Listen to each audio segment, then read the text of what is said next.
PK52, the Saturday morning meeting. Hey, I want to take a second and say it's year-end close. We're in the month of December. And so let's talk about how to close the year out, but more importantly, what we need to do to make 2018 the biggest year ever. All right, here's the deal. We've talked multiple times about marketing yourself. How do I make myself the reason why somebody's coming to the dealership? So think about this. If you're a 20% closer and you sell 200 cars in a year, then there was 800 people that didn't buy a car from you. You know, I'm gonna let you sit down with that math for a second. So out of 1,000 people that came in, you closed 20% of them. That was 200. 800 people didn't buy from you. And if you look at the industry, you know, 20 to 25% is the industry average for closing percentage. So how can 800 people not buy a Toyota and not buy from you? So there are several reasons. I mean, if the customer can't buy a car, then that's not on you. If their credit's bad or they don't have equity situations so they can trade out, that's okay. But when somebody could have bought a car from you, they didn't go and buy a better car.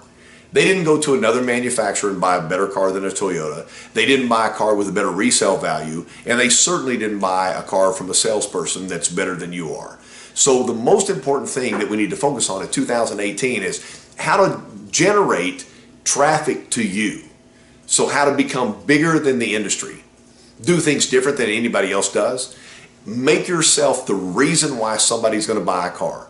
Let me give you a couple of examples in this first video series for 2018 prep, and then we'll expand that as we go in the next couple of weeks. But one of the things you want to look at is, I'm sitting in front of a customer and there's a few minute wait or an hour wait or a multiple hour wait for the business office because we've sold all of our cars on Saturday and there's just a big traffic jam going into the business office. At that point in time, interview your customer. Find out what they do for a living.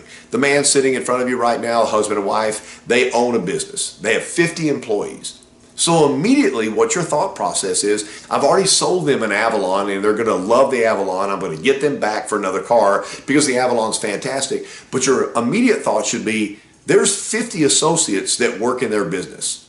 That's 50 additional sales plus their spouses plus their siblings. So I don't know if you can do the math and everything. That's somewhere between 100 to 200 extra people. So what are you going to do for this customer that is up and beyond anything that anybody's ever done for them? Are you going to pick the car up? Are you going to take care of their first oil change? You're going to go pick the car up, bring it back to them?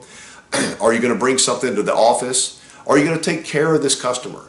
Think about this, and I used to rate my customers, and I know it's bad to do this, but I rate them gold, silver, and bronze. A gold customer is a customer that has a gigantic influence in the community. Silver is somebody that's been in the community a long time, knows a lot of people. And a bronze customer would be somebody that's come into the community but maybe new to the community. Your gold customers are the ones that are going to provide you the gigantic future. Nobody wants to start and buy a car from scratch. They really don't want to walk into a dealership and meet a total stranger and go through everything we make them go through. What they really want to do is they want to pick the phone up and they want to say, hey, I'd like an Avalon, white. Here's the equipment I want in the car. Do you have one in stock? You say, yes, come in, I want to drive it, and then I want to buy the car. If you were buying a car for your family right now, as a sales professional, and it wasn't going to be a Toyota, you were going to buy another brand, would you really go in on a Saturday and spend 6 hours to buy that car?